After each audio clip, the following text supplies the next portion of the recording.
علماء سے سنا ہے کہ ایک شادی کرنے سے ایمان مکمل ہو جاتا ہے، تو 4 سے تو پھر جنت الفردوس واجب ہو جاتی ہوگی. آپ کر کے دیکھیں، آپ کو خود لگے گا کہ واجب ہوتی ہوتی محسوس ہو رہی ہے آپ کو. دعویٰ تو کوئی نہیں کر سکتا، محسوس ہونا شروع ہو جائے گی.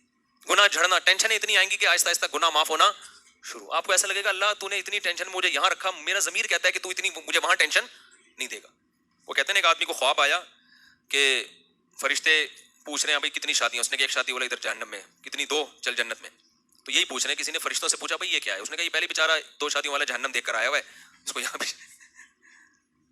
ہم نے علماء سے سنا ہے کہ یہ ہو گیا بھائی کیا استغفار پڑھتے 4 شادیاں جہنم میں جانے کا بھی سبب بن سکتی ہیں اگر ان کے حقوق ادا نہ کرو. یہ ذہن میں رکھو. نبی نے فرمایا جس کی 2 بیویاں تھیں اور اس نے ان کے درمیان عدل نہیں کیا، ان کے حقوق ادا نہیں کیے، ایک طرف مائل ہو گیا دوسری کو لٹکا دیا، تو اس کا آدھا دھڑ فالج زدہ ہوگا. تو یہ 4 شادیاں جب جنت الفردوس کو لازم کریں گی جب چاروں کے حقوق ادا کریں، لٹکا کے نہ چھوڑیں کسی کو. استغفار پڑھتے پڑھتے کرکٹ میں کیا دیکھ رہے ہو؟ پنکھے کے ٹھمکے. اس کا میری خواہش ہے کہ کسی غریب گھرانے میں شادی کروں تاکہ جب لڑکی رخصت ہو تو شکر گزار رہے اور زیادہ خواہشات نہ ہو. لیکن والدین راضی نہیں ہیں. والدین کہہ رہے مالدار گھرانے میں.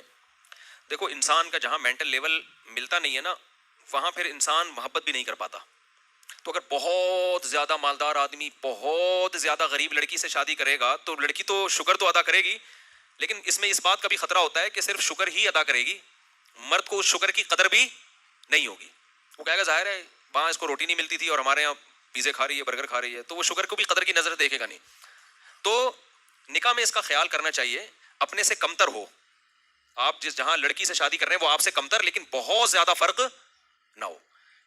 اس سے پھر محبت نہیں ہو پاتی. اور اگر بہت زیادہ فرق ہے تو پھر اس میں کوئی ایسی کوالٹی ہونی چاہیے جو اس فرق کو، اس نقصان کی تلافی کر رہی ہو. جیسے آپ ارب پتی ہیں، لڑکی جھونپڑی میں رہتی ہے، تو یہ شادی بنے گی نہیں اتنی. لیکن بہت زیادہ ایجوکیٹڈ ہے وہ لڑکی، تو پھر گزارا ہو جائے گا کیونکہ اس کی جو لیونگ اسٹینڈرڈ تھا اتنا کم تھا لیکن تعلیم نے اس کی تلافی کر دی. یا بعض دفعہ بہت زیادہ کوئی حسینہ ہوتی ہے، خوبصورت ہوتی ہے، تو آدمی کہتا ہے یار ایسی تو مجھے بنگلے میں بھی نہیں مل رہی جیسی مجھے، تو وہ خوبصورتی اس کی تلافی کر رہی ہوتی ہے. یا دیندار بہت زیادہ ہوتی ہے تو دینداری اس کے اس نقصان کی تلافی کر رہی ہوتی ہے. تو جب تک ایسا نہ ہو تو پھر انسان اپنے سے کمتر میں تو نکاح کرے، لیکن بہت زیادہ جب کمتر میں جائے گا تو پھر وہ محبت نہیں کرے گا اس کو. وہ یہی سمجھے گا یار میرا اس پر احسان ہے، اس کو جھونپڑی سے اٹھا. ایک صاحب نے کی نا ایسے شادی، بڑے مالدار تھے، بہت ہی غریب لڑکی سے کر لی. اب ہر تھوڑے دن بعد اس کو تانے دے دے گی بیچاری کو کہ تمہارے گھر میں تو یہ بھی نہیں تھا، میں نے یہ دے دیا، تمہارے گھر میں تو یہ بھی نہیں تھا. تو اتنا بڑا ظرف آج کل لوگوں کا مارکیٹ میں ہوتا نہیں ہے کہ وہ پھر تانے نہ دیں. لیکن اگر 4 شادیاں کرنی ہیں تو پھر آپ کو 4 غریبی تلاش کرنی پڑیں گی اگر آپ زیادہ مالدار نہیں ہیں. سمجھ رہے ہو؟ تو اتنے پیسے کہاں سے لاؤ گے؟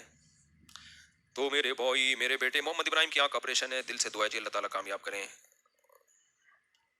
ایک بار یہ دعا کریں اللہ ابراہیم کی آپریشن کو کامیاب فرمائے. آمین. دل سے دعا اللہ تعالیٰ ابراہیم کی آپریشن کو کامیاب کرے.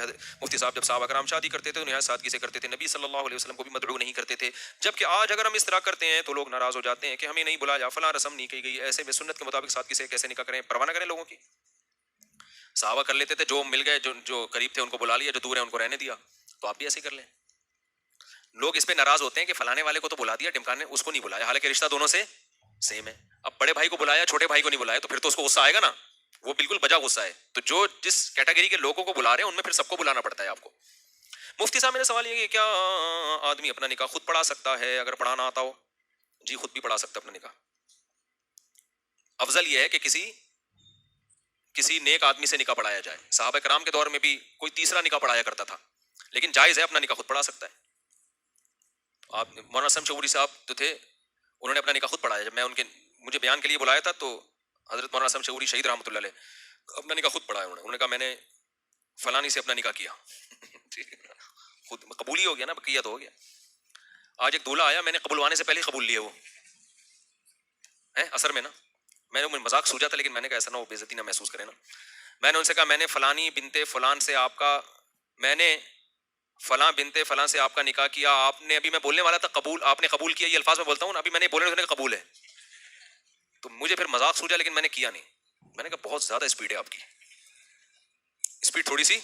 ہم بھی قبولتے ہیں، ہم نے بھی اللہ کا شکر ہے نکاح ہوئے ہمارے، قبولہ ہے، اور ہمارے اندر بھی شادی کا شوق الحمدللہ ہمیشہ سے رہا ہے. اسپیڈ آپ کی بہت زیادہ تیز ہے. لیکن میں نے کہا نا دولہا ناراض نہ ہو جائے, اسپیڈ آپ کی بہت تیز ہے, مجھے بولنے تو دو آپ کو قبول ہے, پھر آپ بولو ہاں قبول ہے. اکثر تو ڈھیلے ہوتے ہیں بیچارے, ایسے سست ہوتے ہیں, ان سے بولو ایسے منحنی سی آواز نکلتی ہے, قبول آواز ہی نہیں آ رہی ہوتی.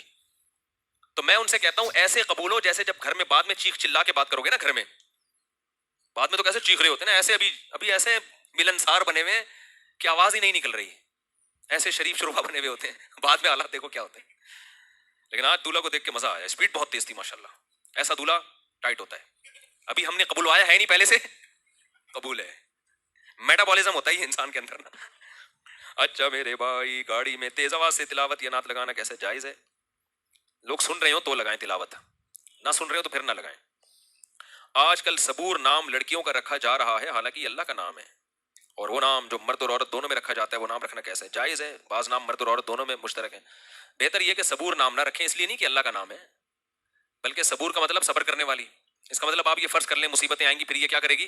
صبر. جیسے صابرہ نام بھی ہوتا ہے عورتوں کا, تو شاکرہ نام رکھو نا, شکر کرنے والی. یعنی یہ فرض کر لو کہ نعمتیں ملیں گی اور یہ کیا کرے گی؟ شکر. آپ صابرہ بھی ٹھیک ہے تو, لیکن اس میں آپ کیا میسج دے رہے ہو کہ اس پر مصیبتیں آئیں گی اور یہ کیا کرے گی؟ صبر. تو بھائی ہم اللہ سے کیا مانگیں؟ شکر مانگے نا. شاکرہ نام ہو تو صابرہ ٹھیک نہیں ہے. تو اسی طرح صبور بھی صابرہ کا ہی, صبور اور مبالغہ ہے, بہت زیادہ صبر کرنے والی. اس کا مطلب بہت خراب سسرال اس کو آپ دلا رہے ہو.